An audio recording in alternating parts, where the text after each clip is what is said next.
Hello, Joy Brooks with Email and Coffee.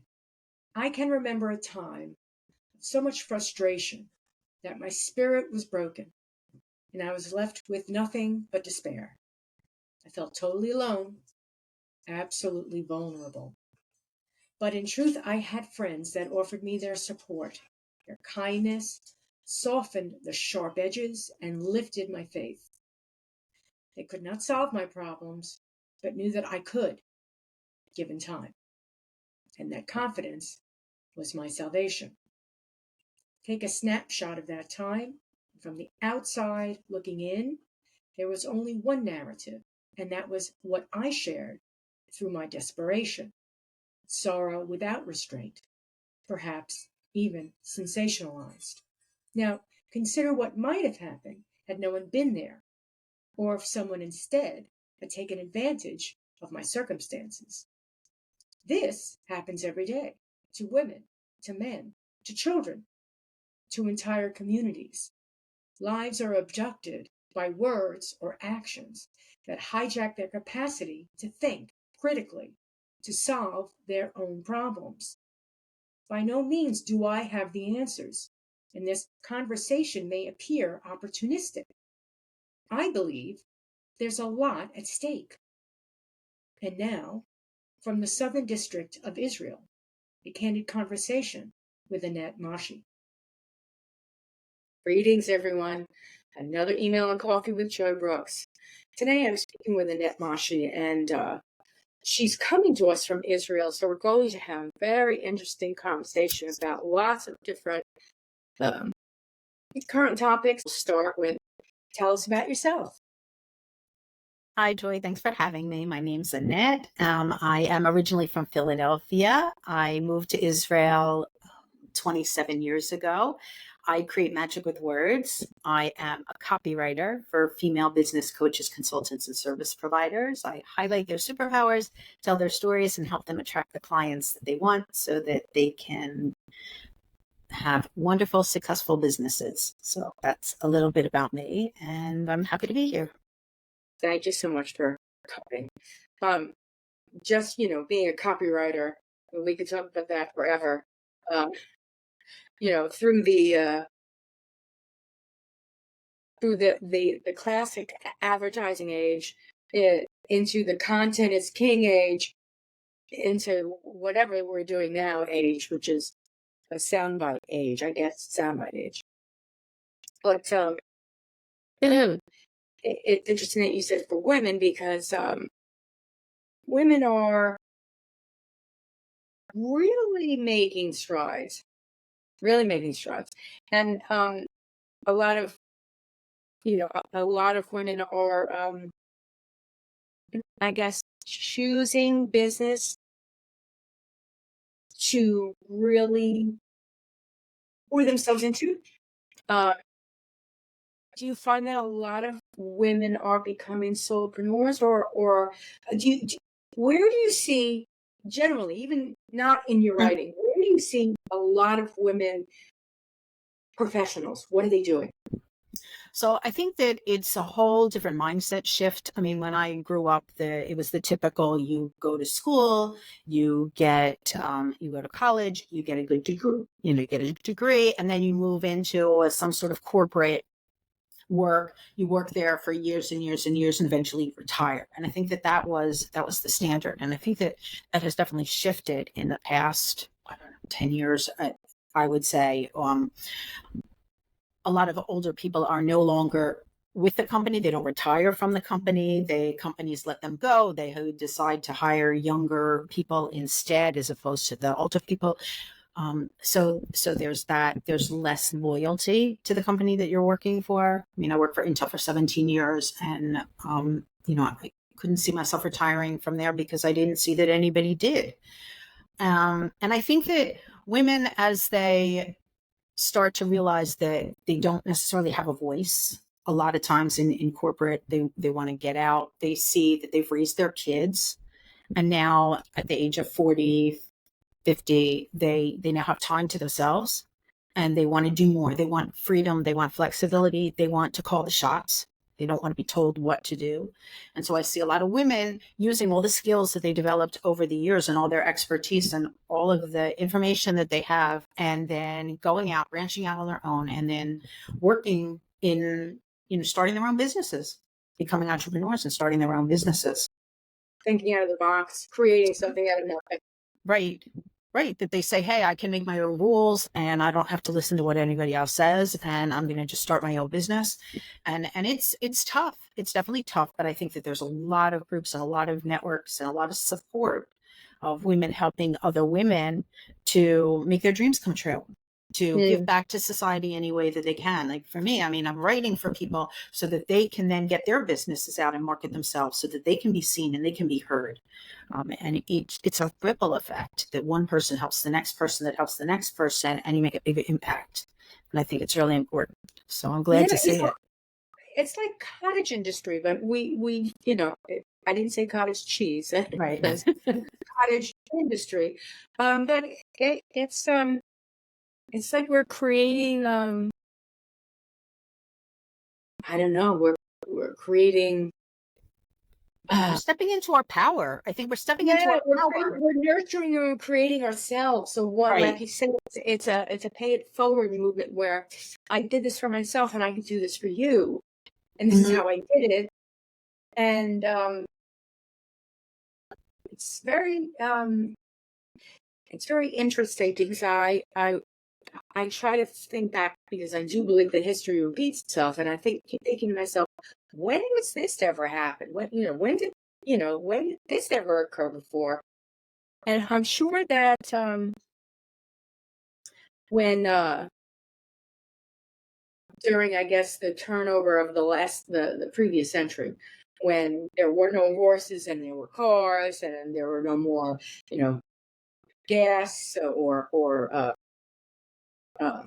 oil lit lamps, and with their electricity, a lot of things were going on that changed the world, and people were having, if you were a blacksmith on Tuesday, on Wednesday, you were not, and there was nothing you could do.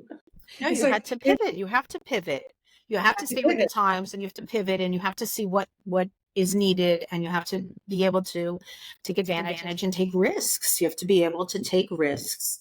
I never saw myself as being an entrepreneur. I mean, it definitely wasn't the way I was raised. I mean, my father did have his own business, but like it was my grandfather's and then it was my father's. And I mean, I didn't see him like striking out and being, okay, now we have to, invent something. And so I did follow that standard path. And ever since I left the corporate world, okay, now I'm free and I can, make my own choices, decide who I want to work with, decide which projects I want to work on. And I think it's definitely more interesting.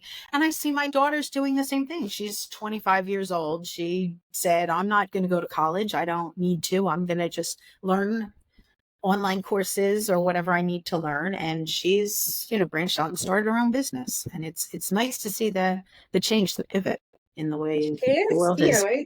It's for people that are entrenched in some sort of traditional culture, it's scary. But I think that when you realize that you can't keep on doing the same thing over and over again, they call that hitting your head insanity. That's insanity. So when things begin to change around you and your environment changes, you've got to go with it, and either you leave it behind and it crumbles, right? Or you think, something, they're doing it lemons, I'm making lemonade. Sure. And you just become resilient. You say, okay, what can I do? And I don't have to be the victim, and I don't have to cry that, oh my gosh, I got let go of this job and now I don't know what I'm going to do with my life. And, oh, woe is me. You can take that and you can empower yourself and you can move forward and you can, conquer the world. So it's definitely nice to be able to get out and do something different and own it. And a lot of women are doing it.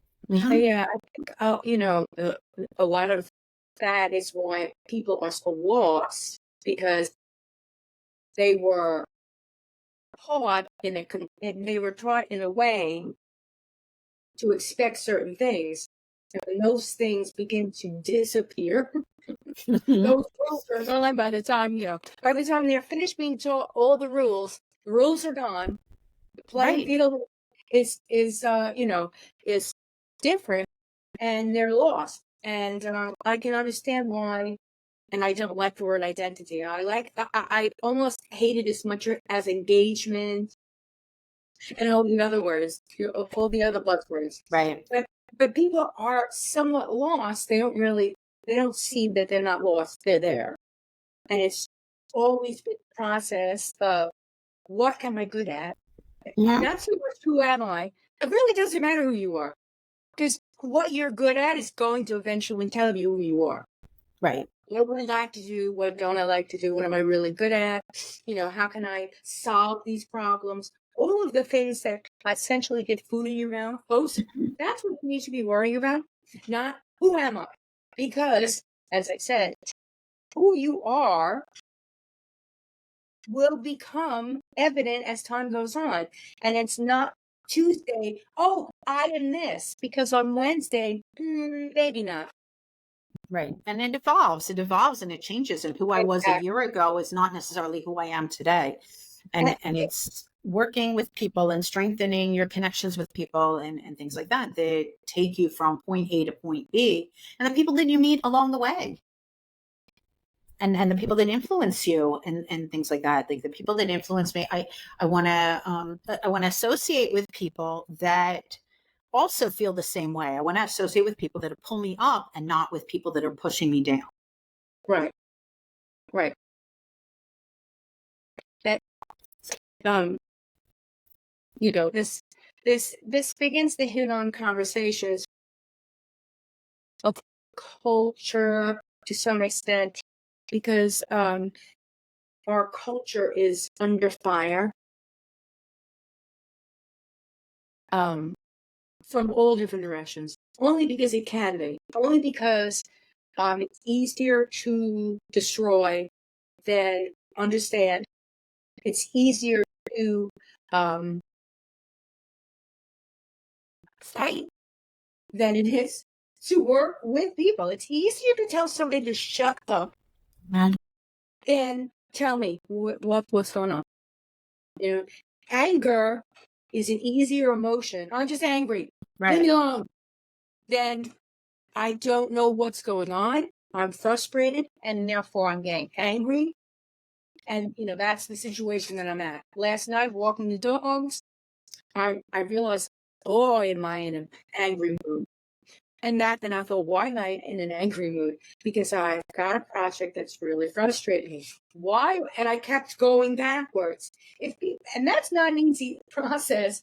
It's not like at the end I found the answer, but the answer was, I took on a project that's particularly challenging, and maybe I should have said no. So that's a process that we all need to go through, but instead we just get angry, and then we begin to negate. You said something interesting. People that lift you is supposed to be that put me down. Right.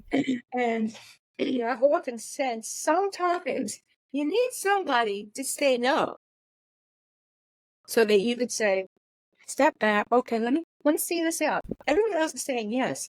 This one person said no. Why? And then you say because they're an idiot, or let's not go negative. No. Are they negative? Period. Are they miserable? No. Wait a minute. Maybe I need to have a talk with that person. So, negatives are not always negative, and sometimes you need to have those hard conversations. I think people don't want to have the hard conversations. I think that's a lot of the issue, is that people don't want to face the facts. They don't want to learn the facts. They just want to parrot whatever they hear. They're not willing to do the work to say what's making me miserable, or why is this going wrong. And they want to just, I don't know, whether it's just complain or just be with the crowd. They're following the crowd and not necessarily taking time to stop and think about it. Like, why do I feel like this? Why do I feel like this? What's driving this? What's causing the fear? What's causing the frustration? What's causing the anger? People are just, it's easy to just say, oh, it didn't work out for me, or, I don't know how to do it, or I'm just angry. It's much easier than to actually go through the investigation, go through it and analyze. And you have to be adult enough to be able to want to do that. I mean, there's some people that they'll never want to do it. They just live in that kind of victim stage. Well, the thing is that's the microcosm. But if you look at the macrocosm on that level, that's exactly where the world is right now. Right. It is. The world is at that place of utter frustration and incredible anger, where it's a lot easier to say, I'm angry, your fault, I hate you, shut up. Right. And instead of taking the time to stop, to understand, to take a look at what exactly is going on, what are the facts? I mean, just the blatant disregard. I mean, I see, like, for us in Israel, and the social media that goes around, and the way that people are leaning toward like anything that they can do to blame what's going on here in Israel. They're blaming any way, shape, or form. Any way that they get twisted, they're blaming it, because they don't want to stop. They don't want to take the time. They don't want to listen. It doesn't fit the narrative. That's the issue, is that it doesn't fit the narrative. They don't see that that Israel could have, how could they have been attacked? In fact, that they're denying. People are denying that Israel was even attacked on October 7th. It's And even if it was their fault. I mean, it's everything becomes twisted. It's so twisted, and it's so frustrating. It's so frustrating. And the more people that are willing to listen, and the more people that are willing to speak up, and the more people that are willing to take a stand for what's going on, and to try to help to bring awareness, the better off we are as a country. I think that there's like so many misunderstandings. Israel is not a racial.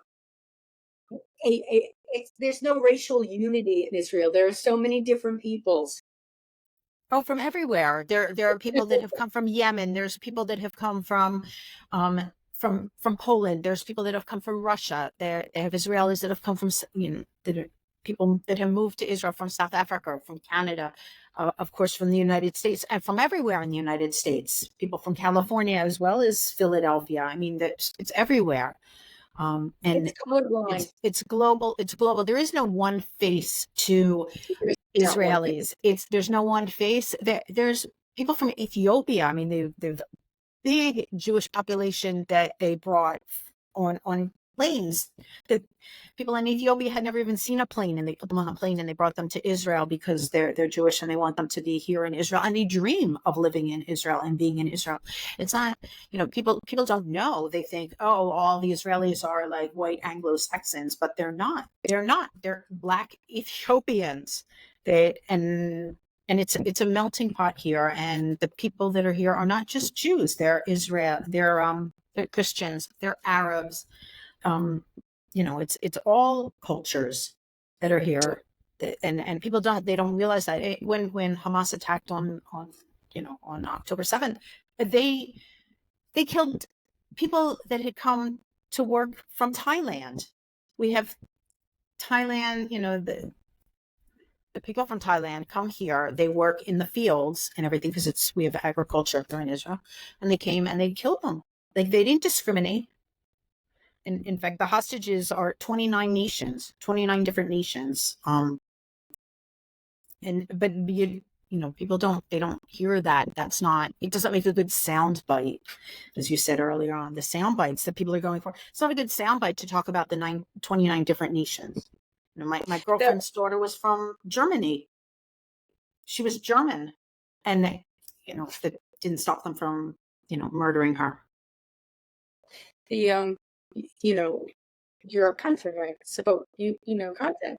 So they I'm not gonna say that. I don't want to say that.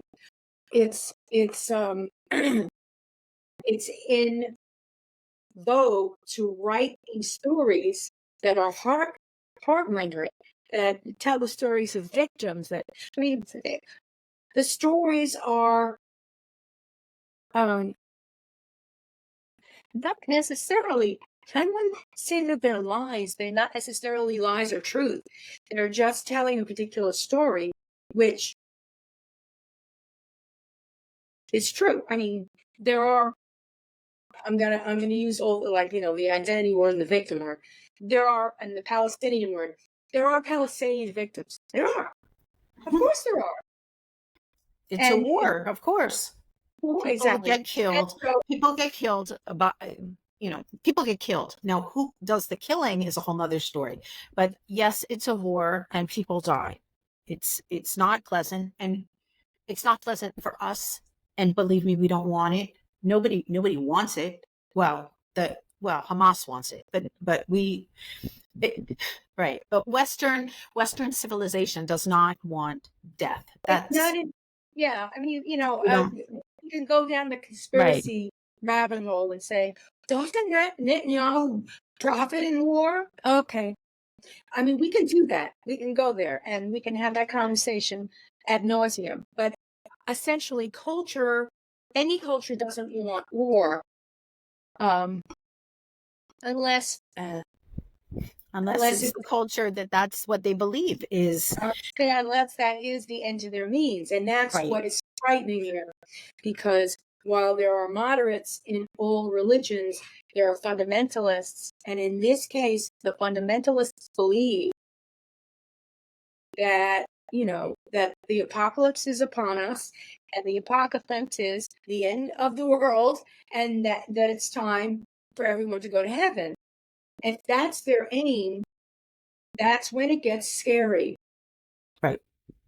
And that's the situation, that this is, they believe that the radicals, the jihad, they believe that they don't believe in life now. Life now is just temporary. They're more interested in death and any way that they can kill people that will give them more points when they get to heaven. And so this is their belief system. And it's difficult for us to, and us being, Western civilization, to see it that way, because we don't have that philosophy. It's not part of our belief. We believe in life. We believe in celebrating life and joy and happiness and in family. And I can't imagine anything worse than having to bury a child. I mean, that is, God, please God, never. I don't want to go down there. But things like that, I can't imagine sending my child out to go kill people because it's a good thing. To me, it's not. It's not, and it's not my belief, and it's not what I want. And imagine teaching children from any young age the hatred, just to hate. Imagine if we were to go to school and they sat us in school and they told us all about the world, and they told us you have to hate Japanese people, you have to hate German people because we fought a war 100 years ago and they're horrible people. You have to hate them, hate them, hate them, hate them, hate them.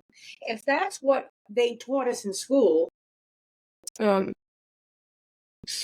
on. That would be your belief. And so now for 20 years, you have grown up with this and you don't know anything different. And this is what you believe and this is what you expect. And you don't know anything different. And they're showing propaganda, and all of your books and all of your teaching, everything deals with how these people, you have to kill these people. You have to kill these people. You have to kill these people. So yes, when they get to the age of, I don't know, now they have 13, 14, 15, 20. That's what they believe. That's what they feel. And that's what they've learned. And they don't know anything different. And it's hard for other people how fun to grasp that. And when they talk about innocent people, and then you wonder, but are they really innocent if they're celebrating the death and the murder and the beheading of people? Is that something to celebrate? We don't celebrate. I mean, every person that dies, regardless of where they are, there's no celebration. We don't throw hang candy out in the streets or anything like that. It's a human life. We value human life, and it's very disturbing to see. But that's their belief, and that's the way they were raised. And unless the education changes, And unless they learn something else, and unless they see something else, it will continue. And it doesn't necessarily need to be the entire population for that to that core belief to infect the younger people and create enough chaos for ripple effects to just take. I mean, what's happening now? He said ripple effects, where 1, 2, 3 people believe something, they shout it loud enough, and they're getting other people behind them for the oddest of reasons. Identity again. The comfortable identity. I don't know who I am. Here's a group of people. They seem to be in need. I'm going to go behind them because I'm a good person. Deep down, the truth is, you don't know what they're shouting for. You don't understand what from the river to the sea means. You have no idea this. You don't know the history. You're listening to a story, again, a narrative that somebody's up. There's truth in it, but again, it's propaganda. It's very hard. It's very hard. Everybody will say, "Well, you've listened to propaganda. The West has fed you propaganda," and I can say, okay, there was a fair amount of propaganda, but I know for a fact that Christopher Columbus was the greatest guy since sliced bread. I know for a fact it was a horrible thing that we dropped the bomb on Japan. I know these facts. Right. I was taught these things.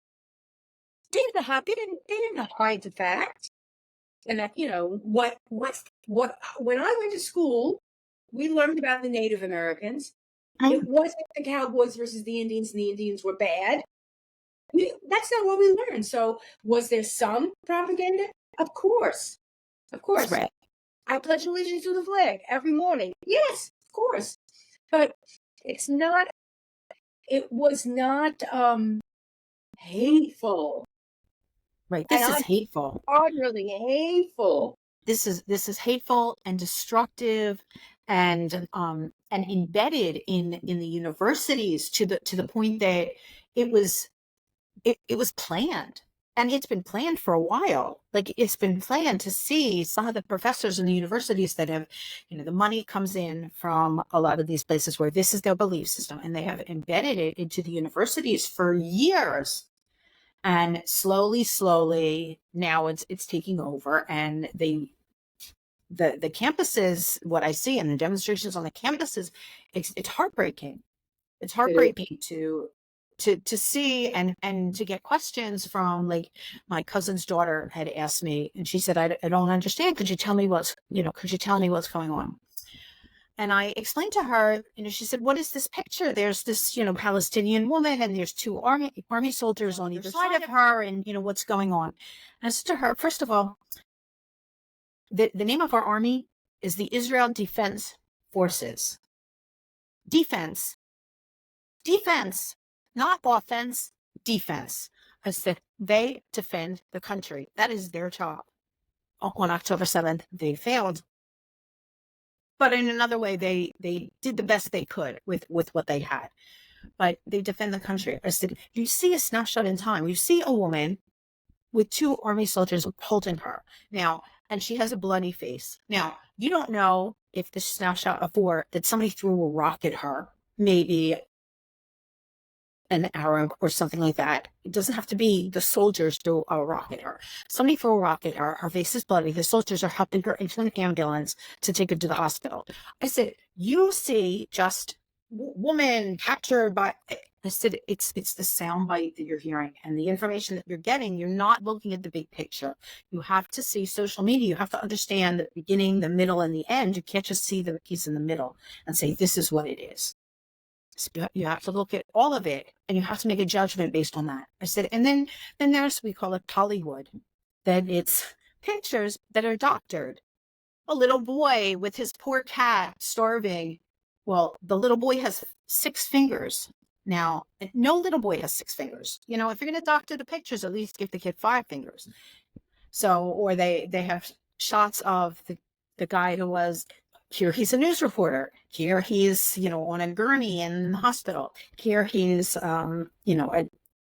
doing, at a tank or doing something else by a tank. I said, here he's dead, but then he moves, things like that. I said, it's propaganda. It's propaganda. And the people that believe into the propaganda are, damaging the image, and they don't think, they're not thinking through, and they're not really examining, does this picture make sense? Is what's happening there real? Where are people getting the numbers from with the thousands and thousands of people that have died? So where are they getting the numbers from? They're getting the numbers from, right. It serves a purpose for a specific people, and it's not necessarily true. And the bigger picture is it serves no purpose because it doesn't get anybody, doesn't resolve any issue. It only continues to escalate. Right. And that's the purpose of this, a total chaos. And I have to say, somewhere down the line, that is what the ultimate aim is. It's just, let's feed these people this. It will go wherever it goes. We don't care, because the goal is total chaos so that we could step in. Now, I'm going down that conspiracy hole, and I hate to do that. But there is a new world on the horizon of a different nature for some peoples. There's I was listening to something the other day, and there's like this mentality of just rip it down, and we'll start from scratch.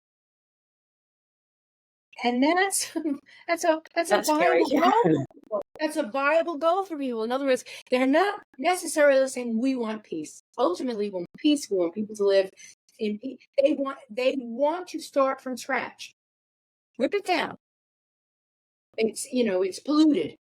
It's evil. Rip it down, get rid of it. We'll start from scratch. I don't think you can ever start from scratch. I mean, I think you pick up, you can take what works, even in business. You take what works, throw out what doesn't, pivot, and move on. And that's the right way to do it. That's the right way to do it. That's the right way to do it. And I think that yeah, sure, there's politics involved and things like that. And just even the other day when they were talking about releasing hostages, and they said, we'll release the American, the people with dual citizenship. And I thought, well, like, what is that? Like Nazi selection? Like that to me, that's awful. But women and children first. Yeah. Of course, for all women and children at this point. Well, there's probably. Yeah. No, there's, yeah. So, no, I mean, there are women there. There's men there. I looked and there's 120 as of today. There's 120 hostages. This is day 250 of the war. We count the days. Every day. We count the day. It's not, and the world, a lot of the world has moved on. That's the frustrating thing, is that I feel like a lot of the world has moved on. And Israel's like old news, although we do appear in the news every day. In a negative capacity. We've moved away from the Ukraine. Yeah, that's not great for a little while, but no. Now we know about something else. Yeah, now we like to talk about Israel because it makes more. Well, what is it? No Jews, no news. That's the saying that we've heard too. That the Me Too movement was also when all of those poor women that were raped and mutilated and things like that. It was like Me Too, unless you're a Jew. It was like deaf ears. People don't speak up. They didn't want to say anything. It's not good publicity. It's not good for their image, and a lot of the women and a lot of the Jewish women who have stood for everything. We always are with the underdog. Israel is always, Jewish people are always with the underdog all the time. And all of a sudden we are the underdog, but always like whenever they had like rallies for Black people and to stand up and to support them for rights and women's rights and things like that.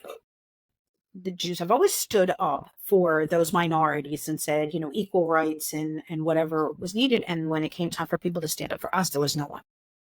We looked to the left, looked to the right, and there was no one. and we're still standing on our own. And I think that that's one of the most frustrating things, that we go over and above to send aid in, and over and above to do whatever we can to protect human lives, to not have a crisis. And it's, no one wants to hear, no one wants to listen, no one wants to, they just want to keep with the narrative. I tend to look at history from a vantage point of people and culture, and not, although there's religion involved in it, but people and culture, and the area that the Middle East, the Fertile Crescent, the Israel, and Milk and Honey, Egypt, that area has had so much history. Mm-hmm. Saying that is an understatement. People don't even, I mean, so much history, people don't even know about it. Right. They don't, they'll use the Bible to tell the story, while the Bible is like using Mark Twain to tell the story of the 1900s. Yeah, he was in that era. That's what he was talking about. But he's telling a story. The Bible is a fascinating book, but it's not the only history there. There's lots of history going on that people conveniently forget, or they never knew about it. They want to rewrite it. There's people that want to rewrite it. That it's, I mean, archaeologically, they have things that prove that the Jewish people have been here forever and ever and ever. The archaeologists can tell you, and people want to rewrite that. But they can also say that I remember somewhere down the line reading something. I can't remember exactly where it was, but they studied Canaanites and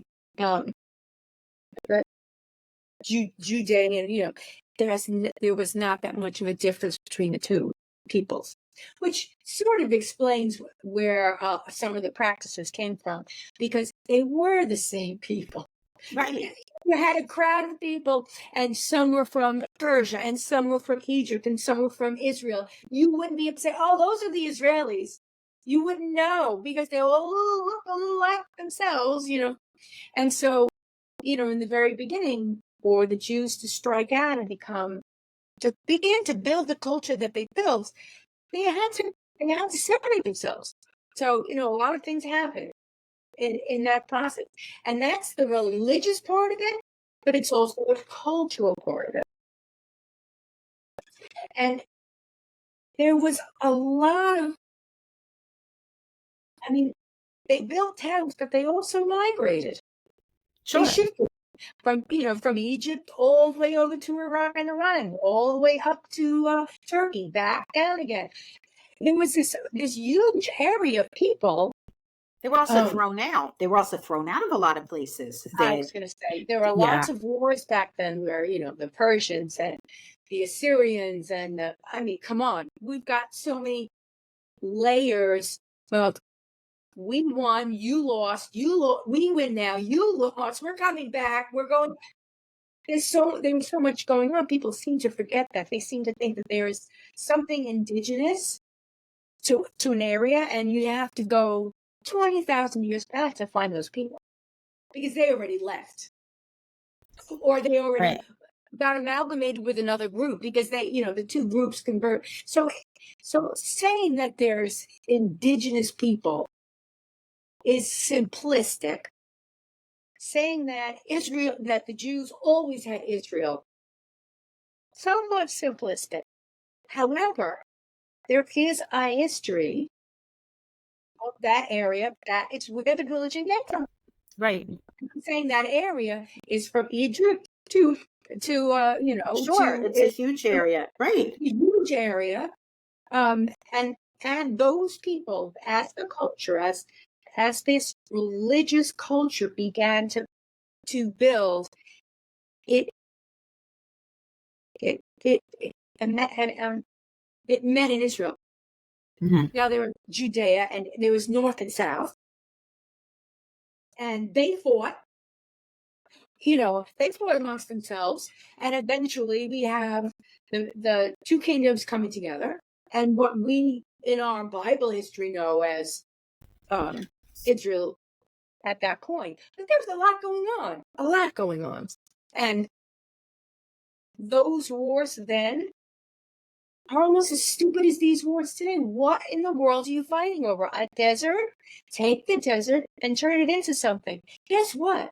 Many people are doing that. We did. Right. And once you do that, it's like, oh, you turn the desert into a thriving place? We want that. I don't think it's even that. I don't think that they really wanted the desert. I think that, or the thriving place. I think that they just believe that Israel should not exist at all. That it's just that's a very odd. I think that's. I mean, whenever you hear them call from the river to the sea, I mean, the idea is that Jews get out. How can you wipe off? I don't understand how you can wipe a culture off the face of the earth. I would never say that's what you believe. And I would never say it either. And that's not what we ever wanted. I mean, when they moved people, because they had Jews living in the Gaza Strip until 2005, and we left. The settlements left. I hate the word settlements. They never should have said the word settlements. It's just neighborhoods of people that lived in those communities. They should have used the word communities, because the word settlement is very bad from the copy point of it. The concept of settlement used to be good until they turned it bad. Until they turned it bad. They could turn the word community into something awful too. Right. So they had communities, pockets of Jewish people that were living in the Gaza Strip. In 2005, we left. They took those communities, everything, the buildings, the Torahs, all of the people, that they dug up the graveyards and they moved the bones, and we moved all of the people outside in 2005, out of that area. So it was no longer occupied, and it still isn't enough. It's still, and instead of turning that place and making it thrive, the government there became a terrorist organization, milked the people for everything. The leaders of the terrorist organization grew in power and with money and built villas and beautiful houses, and the people lived in poverty. And that's what they believed in. And the settlements that they attacked, people came in from Gaza. They would come in and they would work on those settlements. They would work there. They gave them jobs. They gave them livelihoods. They thought they were their friends. We tried that culture of bringing people together, coexisting.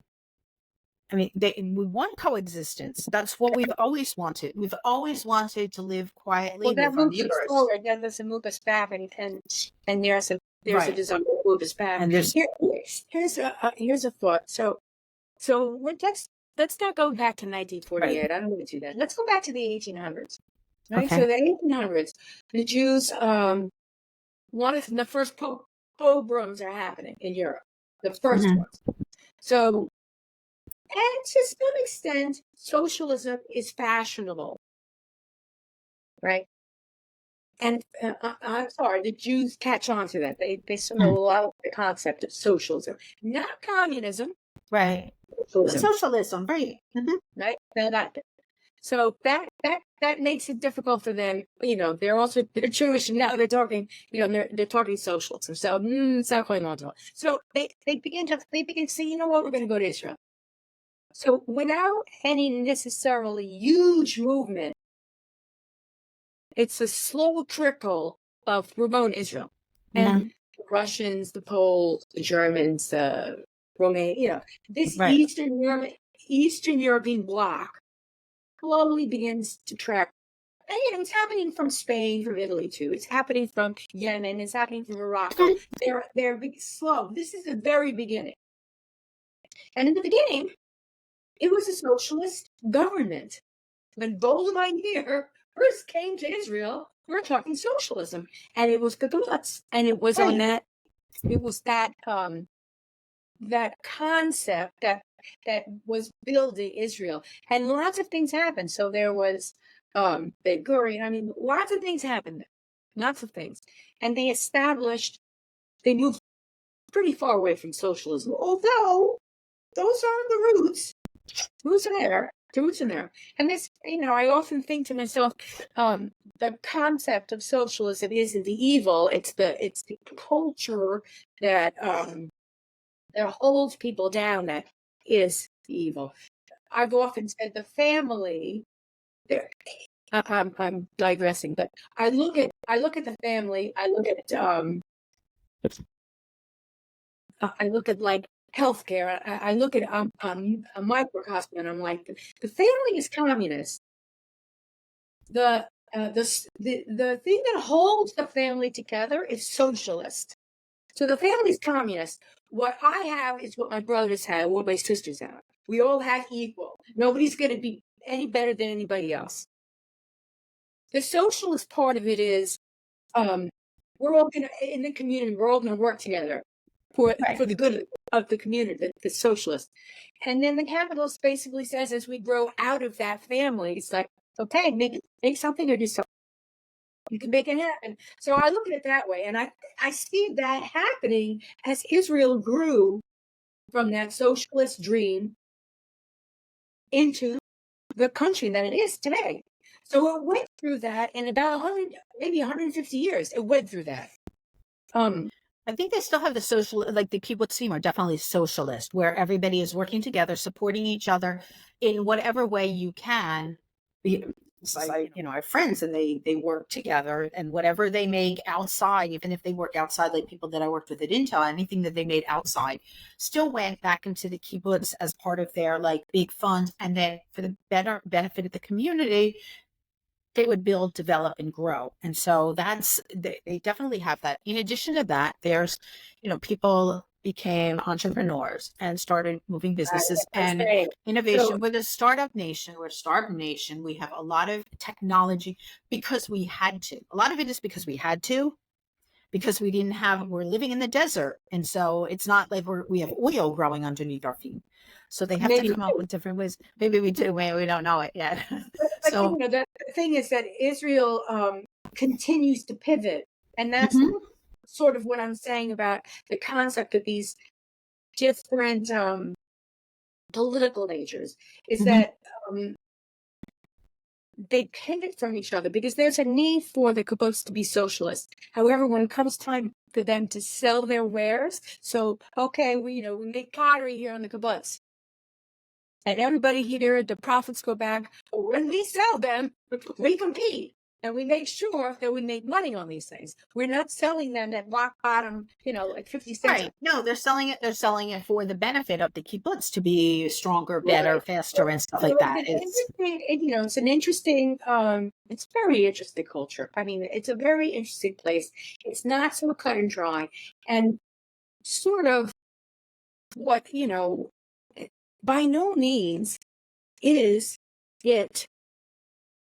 The concept of it, calling it a colonial empire is absurd because it was a refugee place.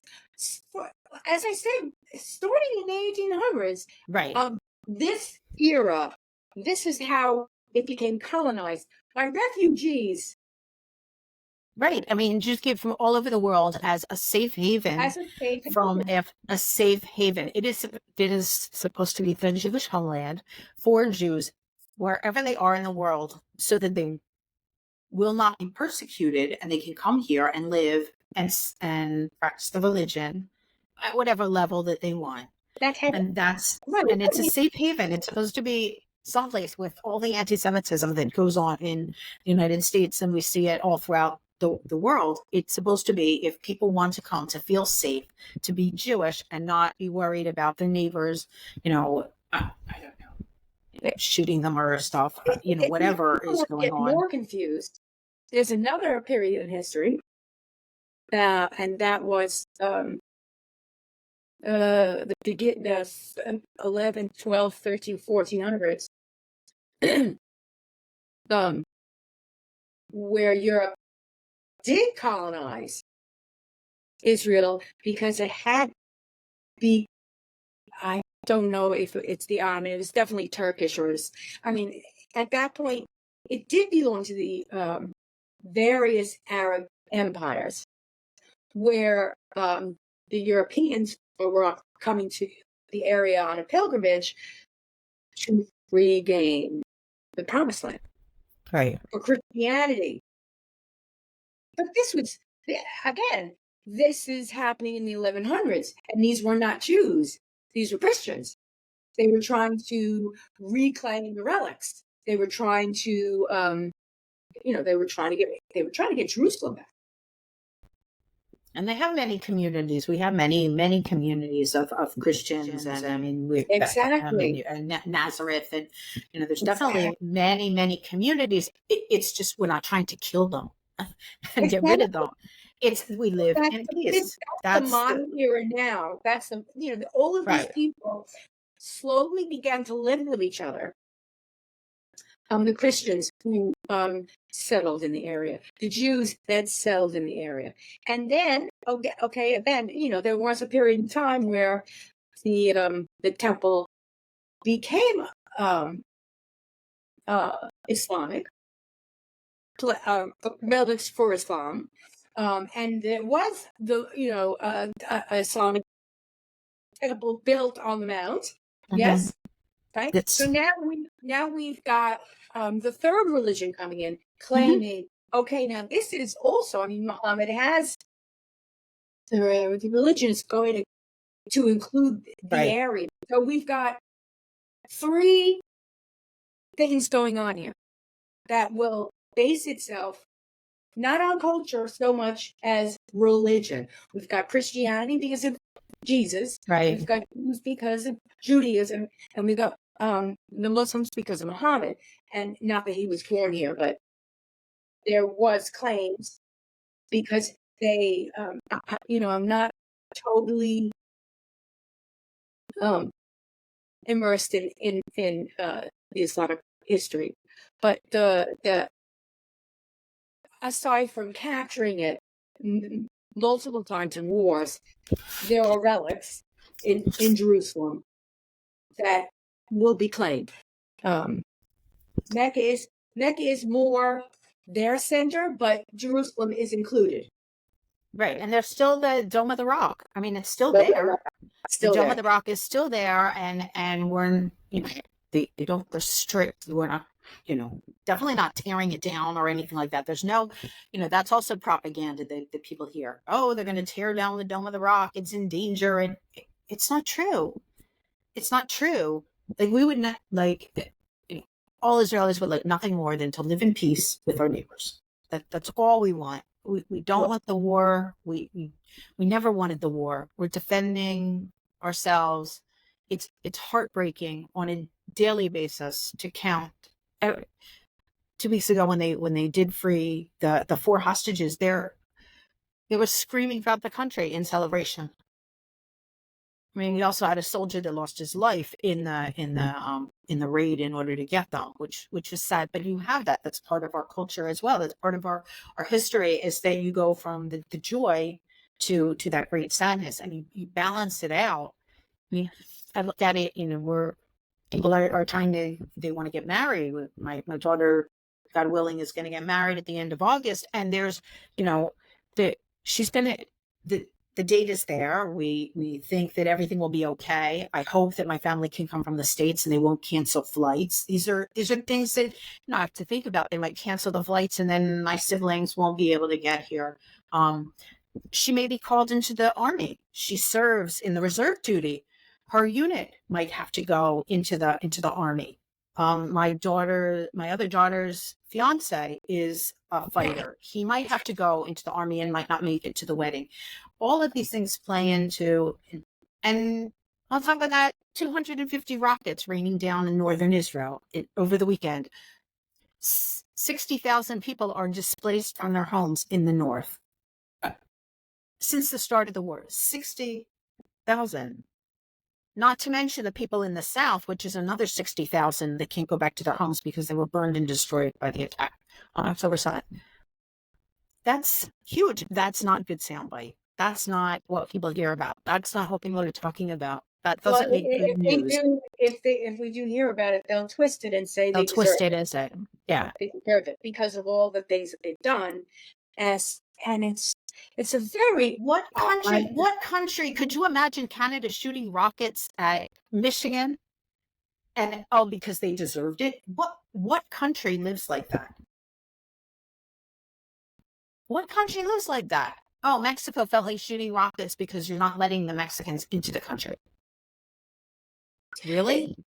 The very odd thing is the answer is everybody lives in peace, right? The answer is you allow the melting pot to happen. People will change. People will intermarry. Things won't be the way they were. That's the answer. And just make it happen. Make it happen so that people can live in peace. You know, make education available, a good education where they learn.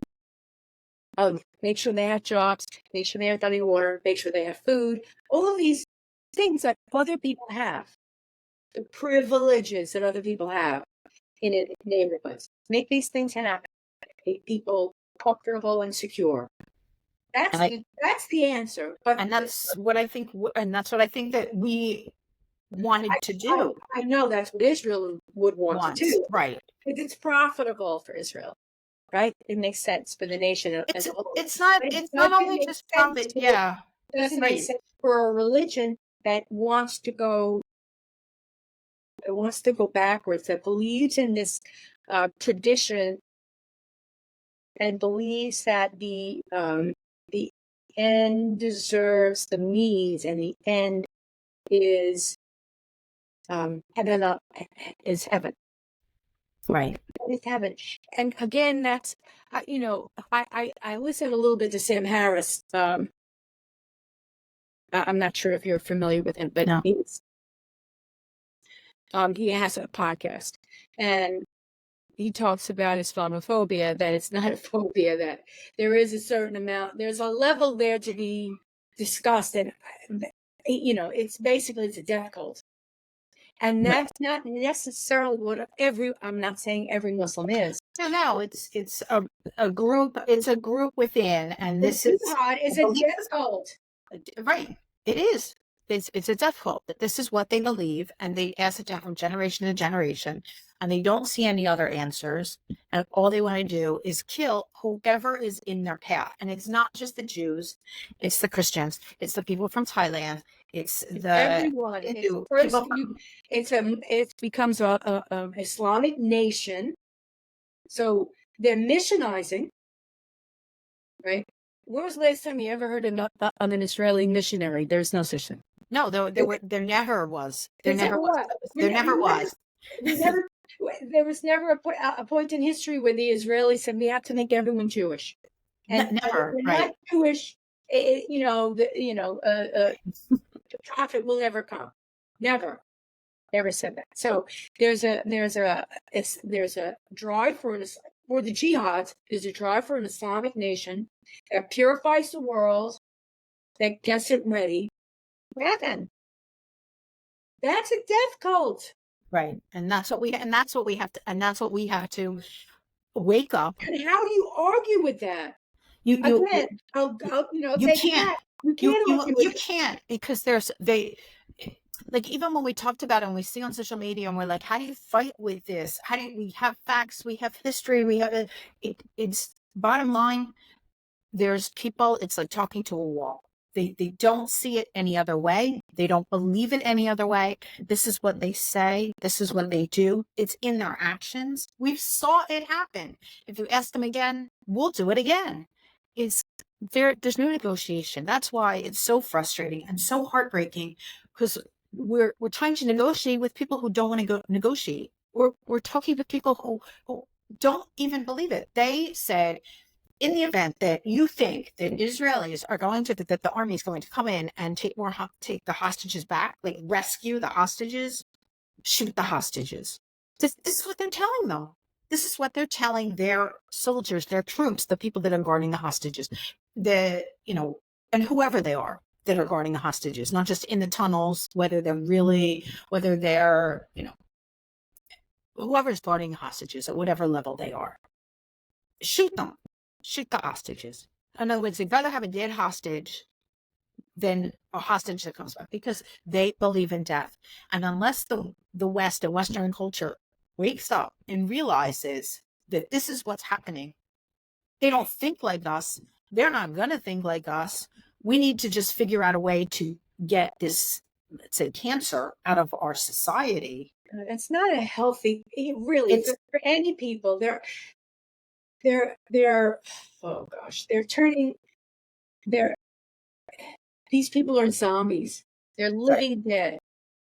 You tell them, don't you want water? Don't you want food? Don't you want safety? Don't you want your kids They to don't. And they'll say, no, that's it. It's like, whoa, whoa, whoa.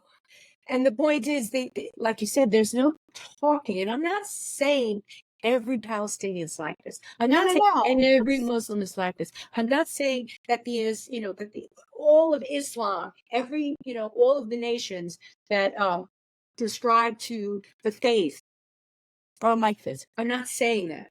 I'm saying that there is a death cult. And that death cult is what Israel is dealing with right now. Right. Because the other, there were the Abraham Accords, there were talks, there was conversation, there was solutions. Israel was at war once with Egypt. That's not the case anymore. Israel was in war with a lot of different places, and they came to terms. That's the solution. Come to terms. Figure it out. They gave Gaza to the Palestinians to come to terms. That wasn't enough. And then, okay, so now it's in part-time. Now the Palestinians are living in apartheid. The concept of Palestinians makes it sound like there's a group of people that are Palestinians. And that's a very, very gray, mushy area, because, okay, so now we do need to go to maybe 1948-ish, where the British sign Israel over. It's done. It's now, and people begin to move in. And yes, people got displaced. There was a time there that it was very, very, very confusing. Very confusing. But they got displaced on both sides. It wasn't just like in other words, in 1948, there was the offer, hey, we'll take this piece of land, you take that piece of land, and let's call it a day. And then everybody has their own piece of land. And it's not. They didn't want it then. And multiple times throughout history, they didn't want it. Every time it was brought up, they said it. They never missed an opportunity to miss an opportunity. It's not what they want. Because in the end, what they want is from the river to the sea. Yeah, I mean, the people, unfortunately, that's what, right, because it's not, that isn't in their interest to do that. It's not, they could have such a wonderful life. There could be such a wonderful life. We could live in peace and harmony and share and, advance our technology and educate the kids and have wonderful beaches and fun. And it's just we have these people that they believe that death is the way to go. And unless you're like me, I'm going to kill you. And there's no, even still, that's what we're dealing with. There's no future for that thought. But there's no future for that. But that's what they believe. That's what they believe, and that's the problem. When in the 40s and the 50s, when Israel became a place for refugees once again, for refugees, and neighborhoods were established, and older neighborhoods were reestablished, taken. I don't know which one, colonized. I don't know. Use any term you like. Settlements. There were people that were displaced. Yes, I'm not. That was unfortunately a very confusing time. I don't think anybody will say it was a wonderful time for everyone. I'm sure there were hard times for a lot of people because there was an established settlement. That settlement got sold out by everyone. And not only did they get sold out by everyone, they were, and I'm gonna put them in air quotes. The Palestinians got sold out over and over and over again. They were sold out by the Ottomans, who sold it to the English. The English sold. The area was just like, okay, who owns it now? Because we don't want it anymore. It's too much of a problem. So there were always lots of different people there. And I'm talking about from Egypt to Jordan. Right. So, I mean, this is not just Israel. It was the entire area kept getting sold out. From Turkey down, from Iraq west, and from Egypt east. That whole area kept on getting sold out. Over. And Levant kept on getting sold out. It belonged to the Ottoman Empire. Well, we crumbled. So who's in charge now? Oh, the English. The English. After the war. So we're not just talking Israel. There were Christians in Lebanon. Sure.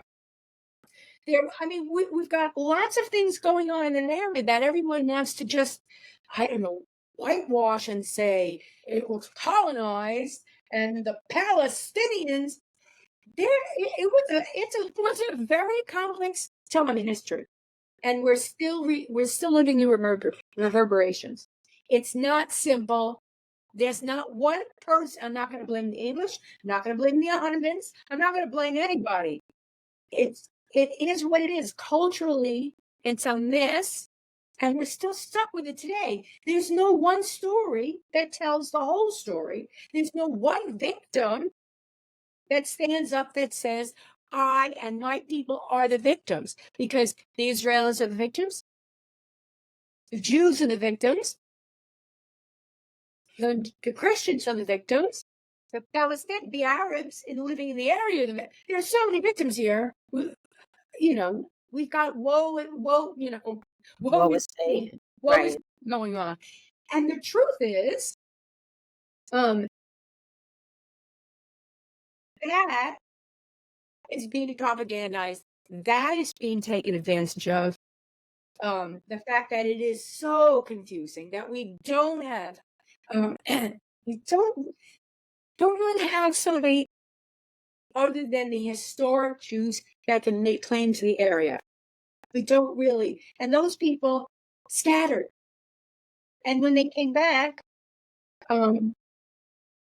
they came back to Levant, that whole area, and slowly converged on Israel, their old fatherland, historically, biblically, their old.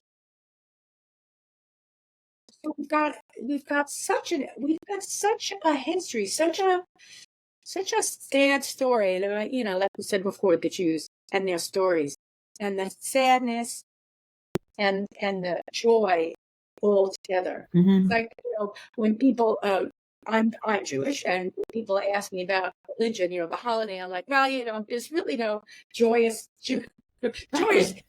holiday for Israel, because we're always celebrating. With the Exodus, we didn't have any lights, so we had, my story is. I mean, there's no one story aside from. No, I always tell the story again. It's they tried to kill us. They didn't succeed. Let's eat. Let's eat. That's pretty much every holiday. That's the celebration. Celebration. It's like, we suffer. Let's eat. Yeah. And yeah, it's tough, and it's just day to day. We live day to day. We listen to the news, all the time, day to day. Applications on the phone on where there could be a rocket attack. So, like in the very beginning of the war, I had it open on my computer so that I would see if I was in a meeting, and boom, there would be, and I would start the beginning of every meeting. Listen, in the event that there is a rocket coming my way, I'm going to get off the phone with you and go into my bomb shelter. Where are you located? I have 45 seconds to get to the bomb shelter. So that Where are so you? What? I'm in between like Tel Aviv and Beersheba, which is like Okay. in the southern, but our beach along the beach, Ashkelon and Ashdod, was constant barrage of rockets. And we would hear the booms all day long, to the point that, the dog was in the house and I was sleeping with the dog because I couldn't leave him out because he was underneath my feet all the time, wondering what the hell is going on. It's gotten, I don't live in the north, so I'm not affected by the barrage of rockets that they've had over the weekend, but we see on the TV screen, all of the lines. Every time there's a rocket, they tell you where the rocket is headed. How And large is Israel? Like the size of New Jersey. It's like the size of New Jersey, which is small. It's very small. You can drive from north to the south in like 7 hours. It's not, and that's north to south. East to west is about an hour. right. To go east to west, it's a very small piece of land. You're talking about a very, people. People don't realize, they think Israel, but if you put your thumb, like if you put it up against all of the Arab countries around us, it's small. teeny. It's very small, very teeny tiny piece of land that and when they talked about the Palestinians and where should they go and not be in the camps, because we set safe areas for them to be located in. We're thinking, hello Egypt, open your border, let them in. You want them, let them in. No way. No way. But Jordan is not too far. We had some European countries. Oh yes, we'll take Palestinian refugees. No, they didn't. No one wanted this.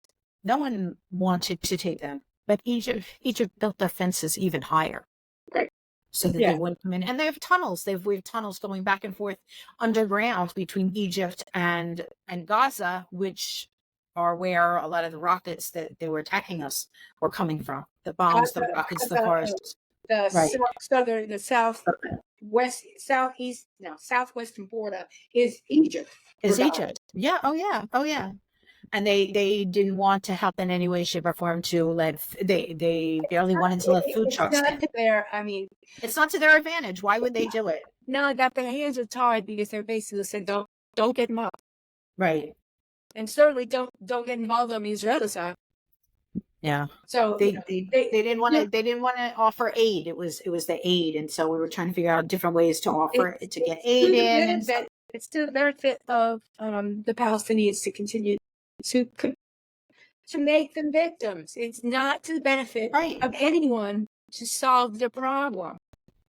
Now, Israel is attempting to defend itself. What a mess this is. People just don't, they want to jump to a conclusion to solve the problem by saying things that make absolutely no sense. If they understood what they're saying from the river to the sea, they understood what that meant. If they understood any of the implications that once, let's say, for argument's sake, okay, Israel, I'm sorry, Jews, move, we're going to give you, I don't know, that's what they wanted us to begin with. There's some island in the Pacific that we're going to give you. It's very large. There's lots of coconuts and pineapples. You'll love it there. Great weather. And all the Jews leave. That's not the end of the jihad. That's not. No, they're going to come to the island. They're going to come to the island and kill us on the island. It's not, it doesn't matter where we are. It doesn't, and it's not even just the Jews. The Christians have to realize that it just begins with the Jews. They're next because they're not Islamic jihad. They're not Islamic jihad. They don't believe in the religion. They don't believe in the killing. They're next. They're next. And it's just a shame. It's frustrating. It's a shame. And I wish that there was an easy solution. I really do. I wish that we could wake up tomorrow morning and I wouldn't have to think that this is the 251st day. I wish that the hostages would be released. Bring them home. Release the hostage. Here's my bring them home thing. Bring them home. Bring them home. The Islamic State doesn't allow for diversity. No, no, they And that don't. means women behind veils. Right. That means lots of gun patriarchal society. That means there are rules that if broken, you die. Right. Oh yeah. Oh, for sure. For sure. It's definitely not a fun society at all. And I wouldn't be able to have female entrepreneurs. I don't see them at all, female entrepreneurs in the Islamic Jihad. Yeah, I mean, if if the like if the religion was allowed to evolve, the Jewish religion, the Jewish religion has evolved over and over and over again. And while you would consider it, Reform Jews or Zionist Jews, there are lots of different types of Jews. And the word Zionist is not a dirty word. It simply means they believe in a state, Right. a place Right. where, and that would be Israel because that's the belief. No, it's not somewhere in the Pacific Islands. It's Israel. So there are a lot of different factions of Jews. Yes. What's happening is that the jihad is trying to pull it back into its core to what they believe it was, what they believe it was, and they believe they are holding on to the jihad. It's like if and there are, I'm sure, matter of fact, the for Christianity, if they fervently believed in the apocalypse, fervently believed, then it would become a death cult. Because what are they trying to do? They're trying to move us to the apocalypse, to the end of the world, to the rebirth of the world, the coming of the rebirth of Christ and the destruction of the world. Everybody goes to heaven. If that was a cult, if that became a cult, I mean, you look at the different situations in America at some points of time where they had cult religions where David Koresh and a lot of these other cults where they died. They took poison Kool-Aid and died. Those were those Christian beliefs that took our steps in wrong direction. And that's where the jihad is taking them. It's taking them in the wrong direction. You want to have a religion, you want to believe that you go to heaven and it's a wonderful place. Okay. But life on earth is also, if you believe in, Right. If you're a religious believer, God gave us this life. Why do you believe that God gave us this life to give us death? Why are you turning into a death cult? I don't think the purpose of this life is death. It happens, but it's not the purpose, Right. right? Purpose is to revel in the miracle. Right. And no, to enjoy every day to its fullest and because that is what to God be gave us. right. Right. And that's our belief. That is our belief. But they're like, the jihad believes something else. And we're not going to change it. We're not going to change them. We just have to wake up and be aware and not let their beliefs infiltrate the minds of everybody and their brother to the point that you have no thoughts of your own and all you want to do is repeat what they believe Is death the only is thing? death. Is death. Right, is death, is focus on death. Destruction. I Right. mean, that is the only way to cleanse. Everyone's a sinner, and the Right. only way to cleanse, and that is a horrible way of looking at things. I mean, Yeah. I won't when I talk to even anyone that Mhm. gets on that conversation, I'm like, okay, come on. I mean, come on. Right. Yeah. They don't get it. They don't understand. They don't see it. And that's why you- uh, people have to do whatever they can to bring awareness and to show, to shine the light, to not twist the facts, to not automatically jump to conclusions, and to see what's going on and to really understand the situation and put it in perspective. I really do think that taking any religion and turning it into a death cult is such desperation, and I wonder where does this desperation come from? Is it a desperation in the people that is being abused It's for power. whatever It's purpose? power. It's Power. whatever power. It's a power struggle from generation to generation to generation. And I know, like, when we were talking before we hit the record button. So I have a client who, this is what he does. This is his research. He researched all of this information, and I didn't go in depth with him, but we had a kickoff call, and he talked about it. It's just that the information is passed from generation to generation to generation to generation for thousands of years. And this is their culture. This is their belief. This is what they want. And it just passes through the generations. And this is what they train all of the people that are part of that religion, their army, to the way this is and what they believe. And so it's the same way as we train, we have our religions and things like that, and our beliefs that we passed on from generation to generation to generation. And it is, a lot of it is word of mouth. A lot of it is within the Quran and their books. It's written. He said, I read the books. This is what it says. It's not a new idea that happened in 1948 because Israel became a state. It's not a new idea from 2005. It's not for the Antifada, the first, the second, the third, whoever. It's not suicide buses and it's not from October 7th. This is what they've believed ever since these books were written, and this is what they practice, and that's what.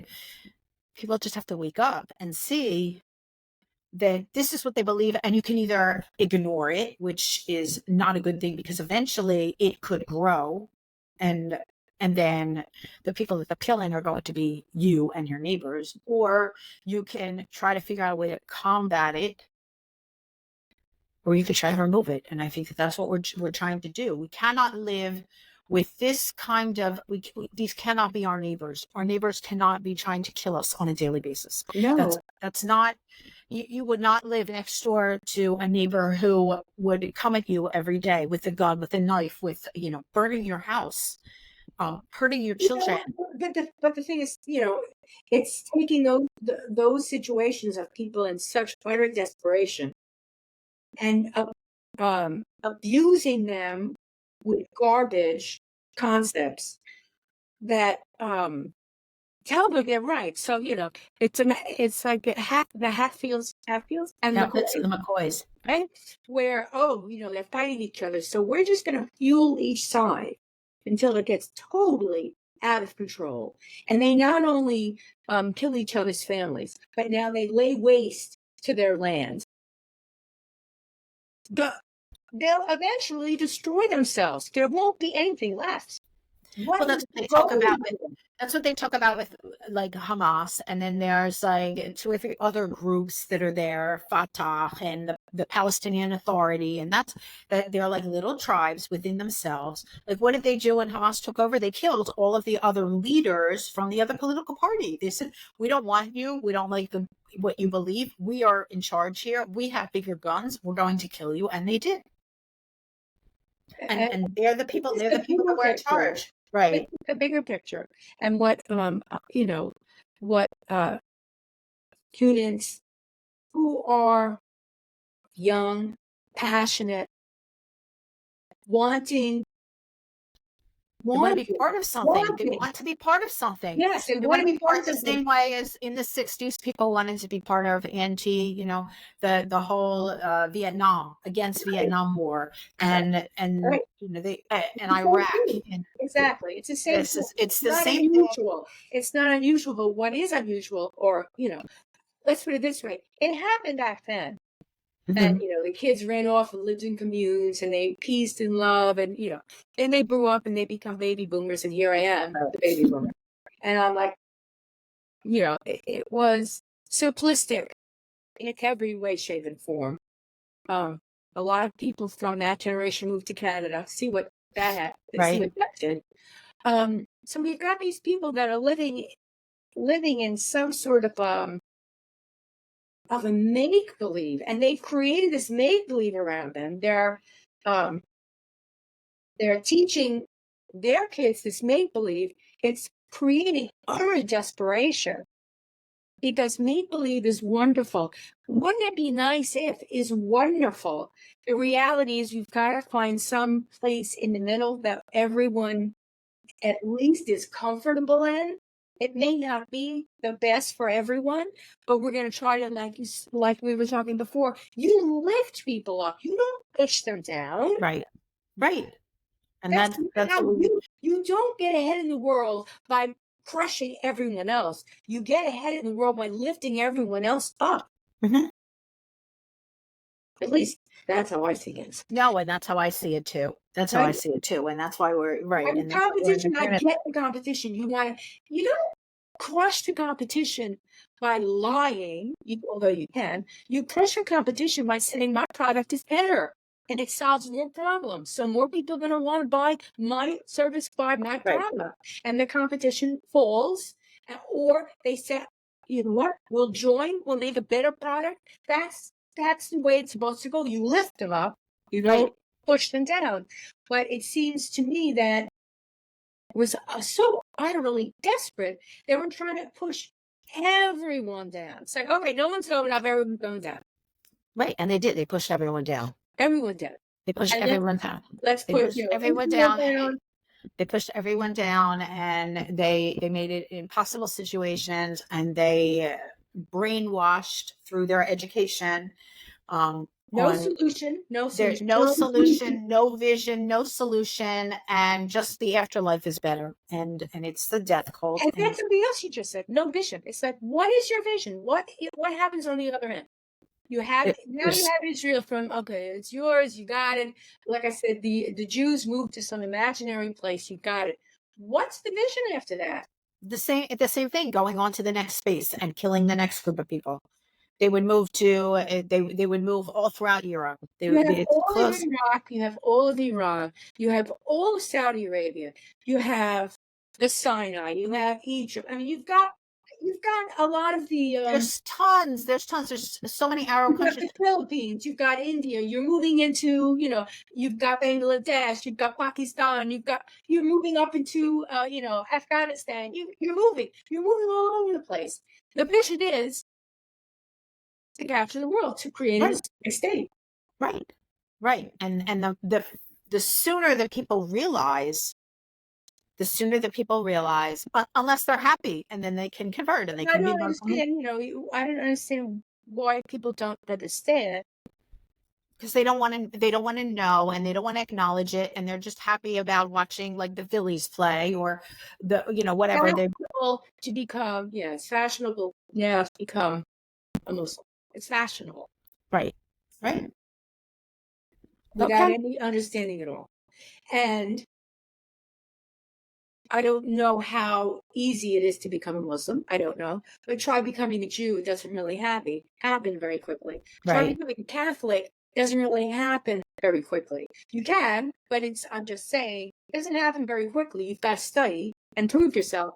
I don't know how quickly you could become a Muslim. I don't know if you could wake up Tuesday and become a Muslim. I don't know. Yeah, no, I don't know.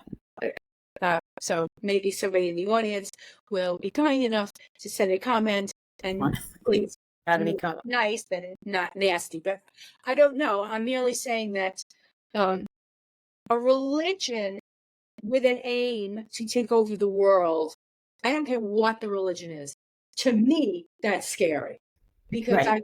I think that you lose the whole human culture. You lose diversity. You lose what's interesting. You lose about what makes us each unique.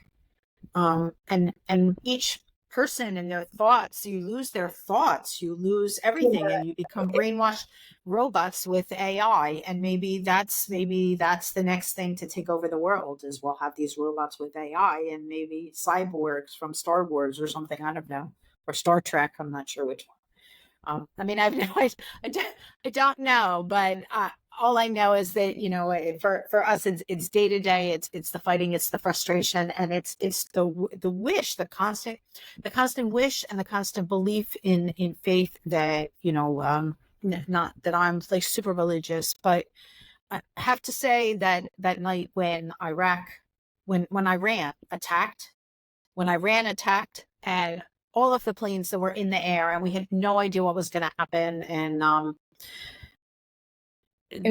it was very scary. It was very scary. A lot of people were saying that we're already in World War III. Yeah. Oh, and I believe that we could be for sure, that, because that's where it's supposed to happen, in the Middle East. The World War III, but that whole evening, and they, you know, we just said that the next day when we woke up and we were still here, and the planes all made it back, and, you know, no one was hurt except for one like 7-year-old girl who has since recovered from, you know, from the rocket that landed near her village. Miracle. Just miracle. And we look at that in many, many ways, you know, all throughout this, what was it, the miracles, like we just see God's miracles, because otherwise we're not sure how we would get through this. I can't imagine a reason for war. Right. No, I can't like, either. What nonsense can you give me that makes me say, no, there isn't. There really isn't. There isn't. It's there's no reason for it. But food on there the are. table, and if you don't have food and want to, talk to me, I'll give you some. Let's Right. make it work. Right. The cooperation. There's no reason. I mean, the Soviet. Yeah, like Putin when he invaded. It's Russia. Right. Right, Russia. Yeah. But Russia. What he says and the reason behind it. Again, it's like what this power. It's power. It's power, right. strength, power. I can do it. I want to capture things. I want to control and things like that. It's not. It's not part of our belief system. It's not part of our thoughts. It's not every day. It's not the way we were brought up, and so that's why it's so difficult. It's utter power. It's utter power. It's power. It's power. Yeah. I don't think that Russia has any. Well, they if you could believe what is written between the lines, you would think that what Putin is attempting is to regain the Russian culture, because Ukraine is part of it. But that Eastern Europe and Russia is like a blurry line, because it just like Israel and the Levant. It's like they came, they were conquered, they moved, they migrated, they were conquered again, they moved, they came back, they refuge. It's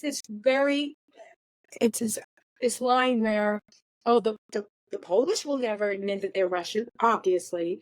The Ukrainians don't want to admit they're Russians, obviously. There are Russians in Ukraine that say, I'm Russian, obviously. So it's like, okay, so you've got these cultural people that over the past thousands of years have been used and abused over and over and over again. So they get to a point of desperation where you can push and prod them to do something.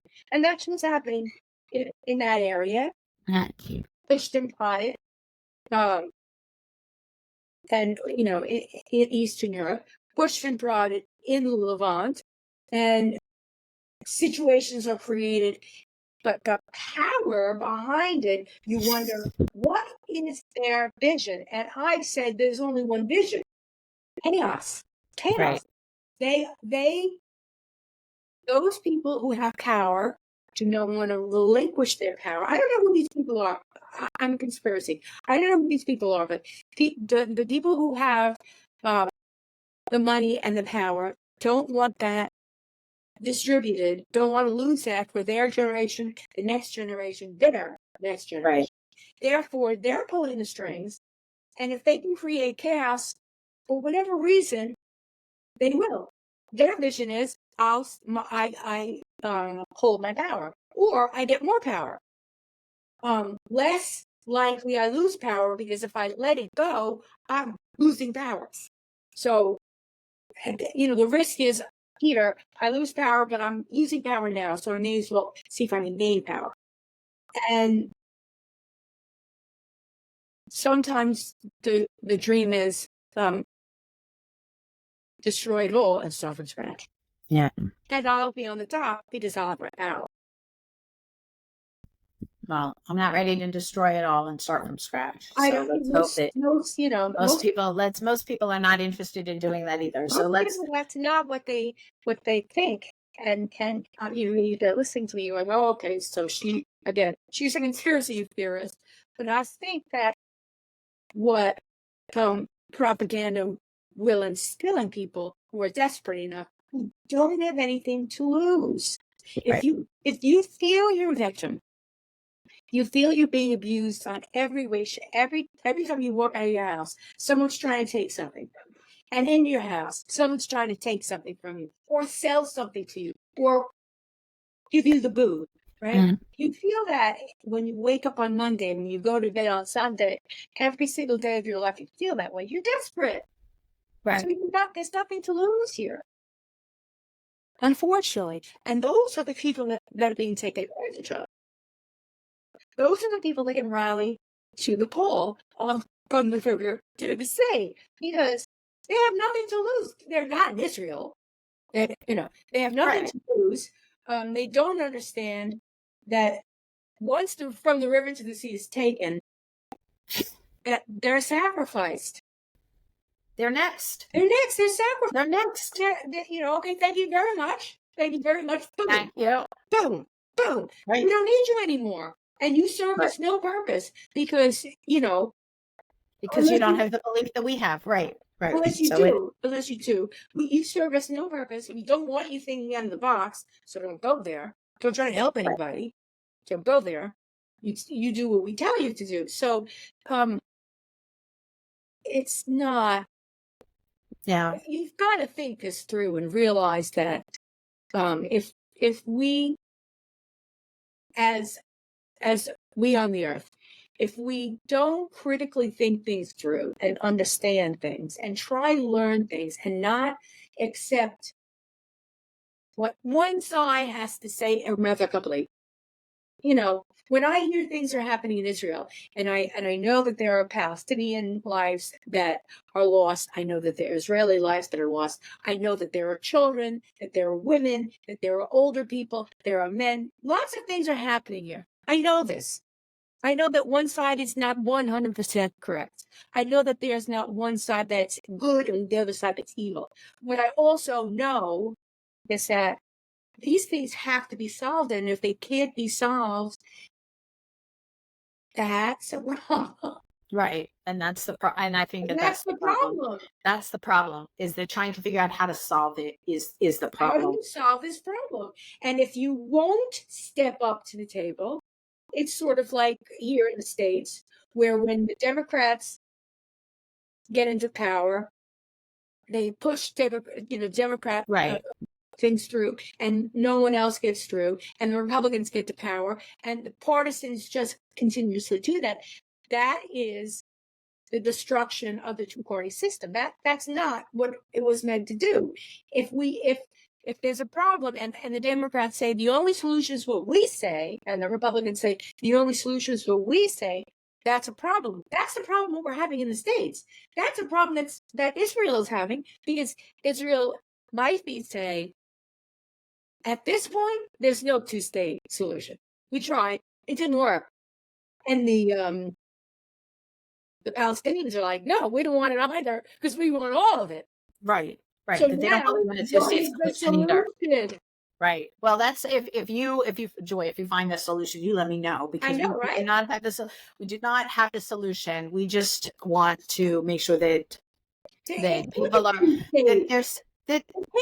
it's got to be unity.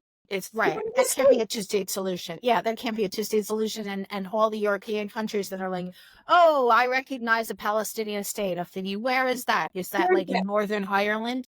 Could that be in Northern Ireland? Maybe you can move them to Northern Ireland and that can be the Palestinian state. That would be great. Maybe we'll send them to the Maldives because they have now said no Jews allowed. So we send them to the Maldives and that could be the Palestinian state. Try to settle them in Uganda, like they tried to settle the Jews in Uganda in 1948. That could be the Palestinian state.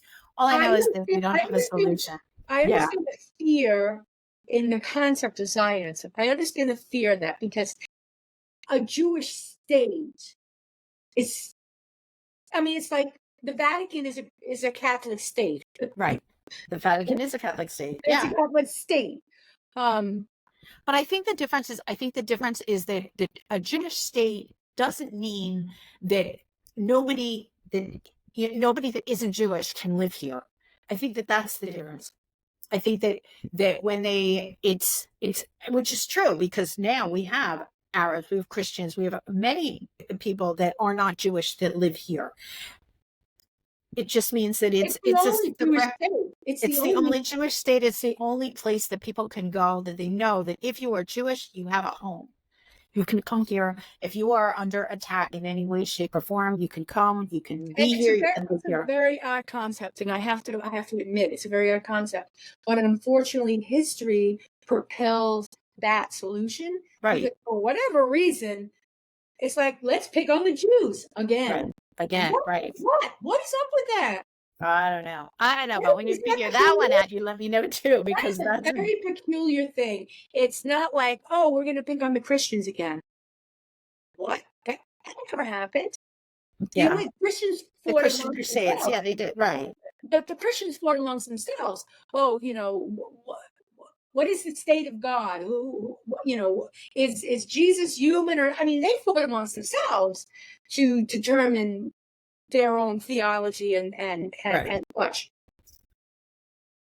But it never came to a point. No, there were points in, like, let's say in Polish history, right, where the Catholics versus the Protestants, or the Lutherans versus the Catholics, whatever it was. And okay, you could say, let's take on the Protestants again, whatever. But that's not. Yeah, it's not like let's pick on the Jews again. Right. And throughout our history has been, let's pick on the Jews. And so that's why they created the state of Israel. That's why it's here. That's what it's for. It's to welcome anyone that needs to come here. And it's only, and the people that live here, they don't say, if you're not Jewish, you're not allowed to come, because there's, like I said, many people that come. And so it's not apartheid. It's not genocide to other religions. It's not.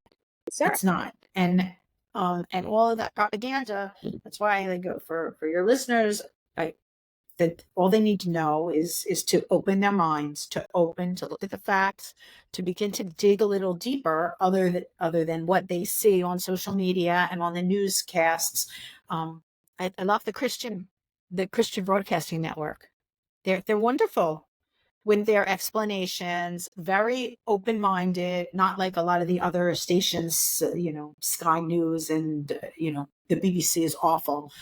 But with a lot of the newscasts, to listen to the news and to try to get an overall picture of really what's happening, and not just listen to the propaganda and the sound bites and spin it in the way that you want to believe is the story, but to really dig a little deeper, understand the story, understand some history, and understand the facts, and know that the people are suffering. People are suffering on both sides. Mm-hmm. It's not one-sided. It's not like, oh, the poor Palestinians and the Israelis are like having parties. It's not. For sure, it's not. You don't go running to your bomb shelter. That's not a normal. That's not a normal thing. That's not a party. The fact that it's just not normal. It's the fact that everybody in Israel realizes they're here today, maybe gone tomorrow. Right. Everyone. And that's that joy and sorrow thing. It's bizarre. It is bizarre. It's part of the culture. That enjoy it today because you don't know what tomorrow brings. Right. And you have to stand tall through it. Mm-hmm. You just don't give up. stand tall, stand firm, be resilient, pivot, and support each other. Support each other, and with the people, like for any of the people, And that it's is the not, tolerance. it's Yeah, not, that is not the culture of the enemy. That's not the culture of the enemy. no, not at all. It's every man for himself. Yeah.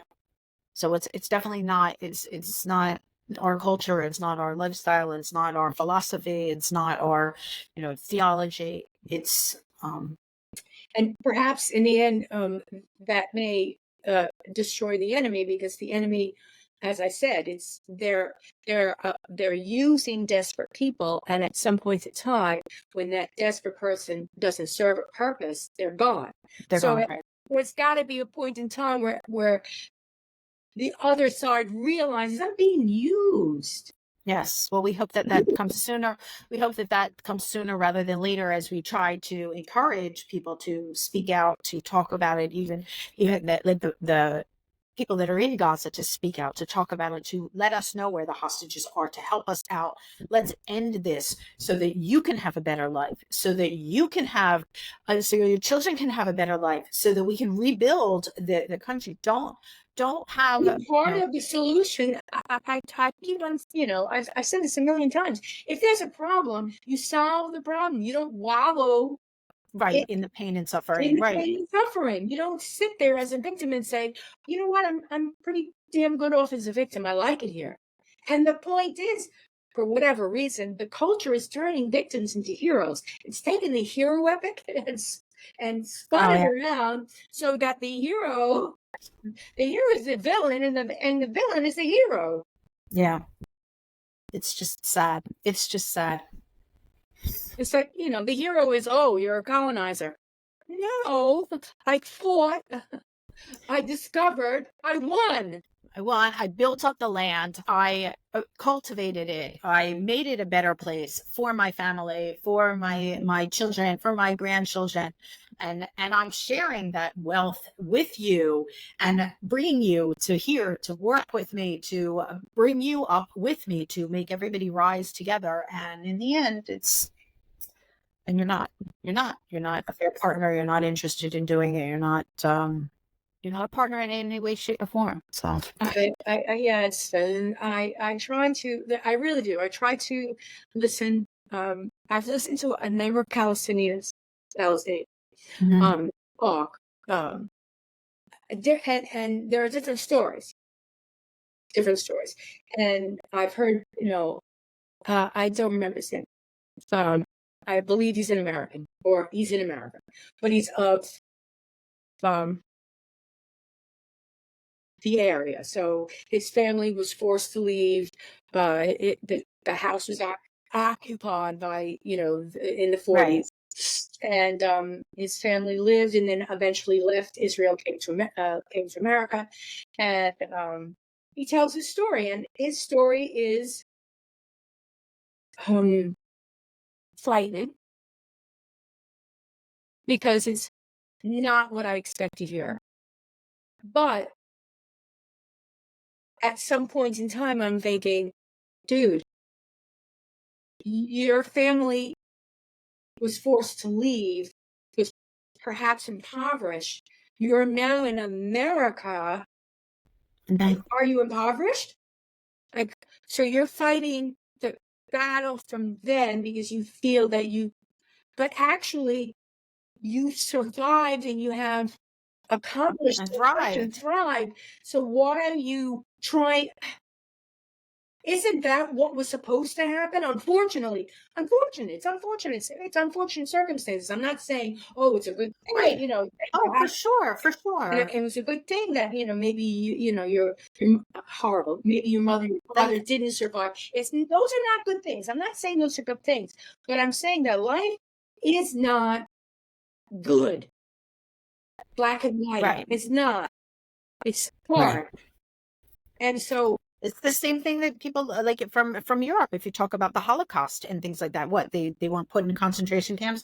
They didn't have half their family, killed and things like that. And people picked up from wherever they were living in Germany or in Poland, how about Austria. reparations for all the Jews, because all the money that was taken?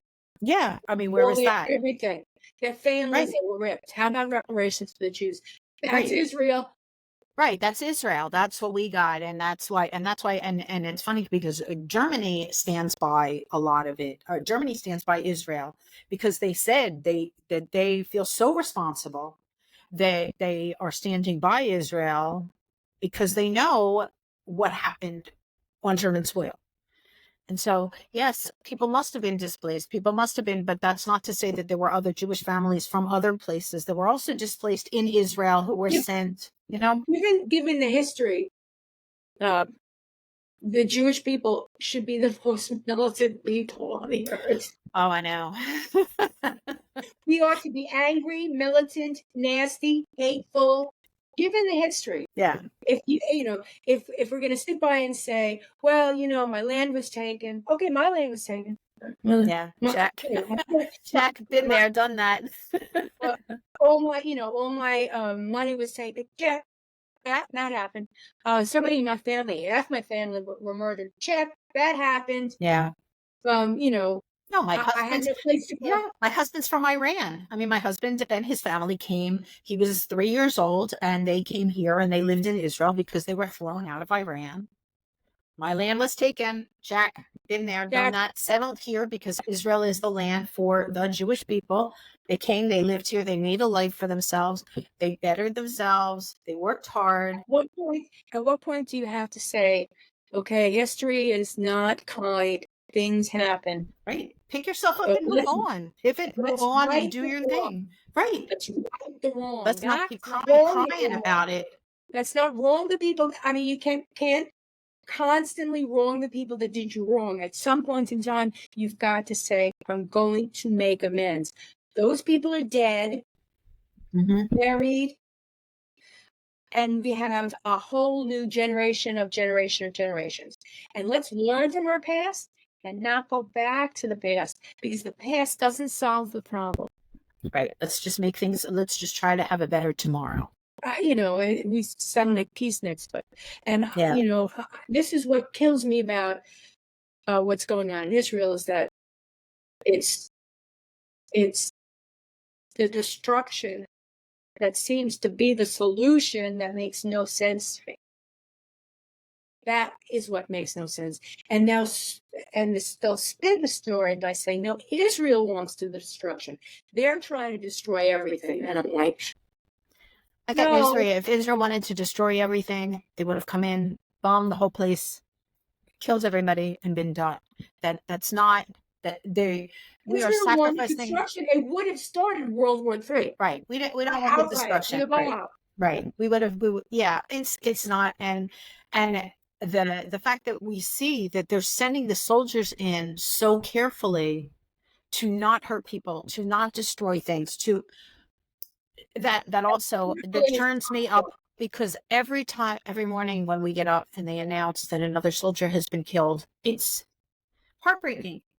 It's heartbreaking for the mothers that are sending their kids, for over 300 soldiers have been killed since the beginning of the war. The solution is not so much, well, they'll send your soldiers. No, the solution is release the hostages. Right. And let's negotiate and figure out where we can go. And we cannot take these people in power. We can't keep them in power because all they want to do is repeat what they've already done. Right. So it's like it's like we keep on saying the same thing. It's like we need people with solutions, and the solution is not more of the same. Right. It's not more of the same. The solution is, okay, it sounds to me like they need to live together and solve this problem. It's probably going to take 50 years to start. Yeah. And, everybody outside the country, shut up. You're not here. Yeah, there's enough. Right. We're not here. You don't know, and stop telling us what you think is best for us, because it's not. Right. And because they're not living next to you. They're not living. That really means, getting the proxy war, getting the proxies, releasing the proxies, and the people that are pulling their strings get out. You've got to run in Iraq. Go back home. Deal with what you've got. Get out of our country, because it serves no purpose for us. You're only making it worse. And For what, again, for what reason? So that you got Natara, that's all that it is. Right.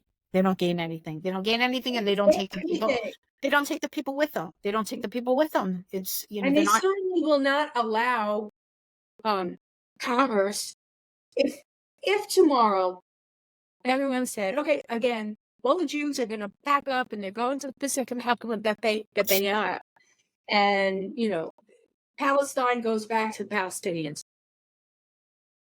What does that look like? Death and destruction, actually. That would be, it would be, because they're so used to Starvation? being starvation, death, destruction, because they're so used to that. They let them rip off the pipes for water in Gaza so that they could use them as rocket launchers. That's what that looks like. It's not right. So they would say, okay, we've got Israel back, so now we want Jordan and Lebanon. Right. And let's just keep moving all through Europe. And exactly, that's right. So the war doesn't end. The war doesn't end. It just moves. It just moves. It continues and stretches. It just moves. It just keeps moving. Yeah. Because if anybody wants to colonize, they want empire. It's right. The right.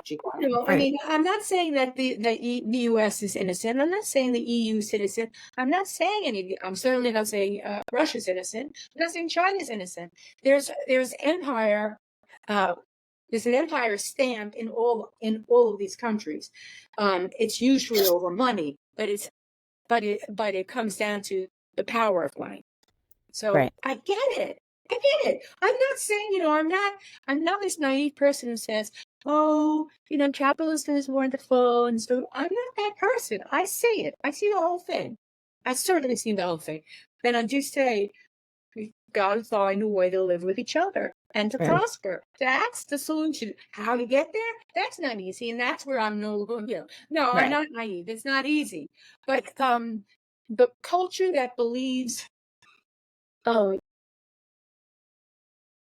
the desert culture is different than the Western culture, right? So Israel is, at this point, just sort of what happened to all of Northern Africa. So Northern Africa, Israel, it became this meeting place of Europe, Asia, and the West. Nice. So there's no longer that desert mentality, but you leave, you go east, and that desert mentality takes hold of you. It's different. You go up to Afghanistan, it's different. They think different thoughts. They have a different land. It's different. If you created cities, big cities, for example, you go down to the Dubai, and that culture's changed. Right. It is changing. You'll find the traditionalists, but you'll also find that the people who are living in the cities, their women are not behind. They're women of power. They're women who go to work. Do they dress with the hijab? And yes, they do. But it's pink. It's not black. Right. They get their nails. They're modernizing. They're modernizing and they're adjusting and they're pivoting and they're moving forward and they're recognizing because they have power. Right. And they want to be part of the world. They want to be part of the world, and they understand and they see what's going on, and they want to be, they see that it's good. They see that these things are good for them. It's good for them. It's good for their economy. It's good to bring up their lifestyle. They have families. Right. It's all good. It's the people that if you don't want to move forward, it's a problem. You'll always be like that. You'll always be living in that circle, vicious circle of right. Right. So we sort of understand the situation here. We know the enemy. Yeah. And it's not it's not a racial enemy. It's not a racial enemy. It's a cultural enemy, yes. It's a culture of it's a culture of desperation, and it has no color. It can have color, but it has no color. It has no color. You can turn anyone. You can make anyone desperate. and they'll join. So it has no color, but it's desperate. It's sad. It's not a good place to be. You'll never go anywhere with it. It's victimization in its worst. And the only salvation out of victimization, I'm sorry, is death. And that is not a healthy, It's not the that's not a choice. healthy No, culture. no, it's not what we want at all. So let's live. Yeah. I'm tired. Chaim, yeah. I'm Right? Israel high. Right? Yeah, the nation of Right. Israel lives. Yeah. Yeah. It's short. It's bittersweet. You take the bitter herbs. Yeah, it's not the first time that we've been persecuted, and it probably will not be the last time, but we are here and we are resilient, and we will do whatever we can to defend ourselves. And we do it with humor. Yeah, we do it with humor. Odd kind of thing. Right. Yeah. It's very odd. Very odd. Very, very odd. Very odd. Very, very odd. Very, very odd. I wish you the very best. I wish you very, good luck in your Thanks. business. I Thank you. I wish your daughter a wonderful Wedding, yeah. there. And for anyone who's listening to this, I really wish everybody did their own research and tried to learn that this is not one side against the other. This is Right. A very critical point here, and understand the critical point, because civilization has been here before. Mhm. And it's you're either for civilization or you're against it. Has no color, has no religion. We either move forward or are you like anti-human? I hope not. Because Yeah. I mean, again, that's utter desperation. Yeah. Do you have what are let's end this on a good thought. Anything good you could share with us? Anything good? Just that every day is a new day. Every day is a new day. Every day brings strength. Every day brings community. Every day brings people supporting each other. And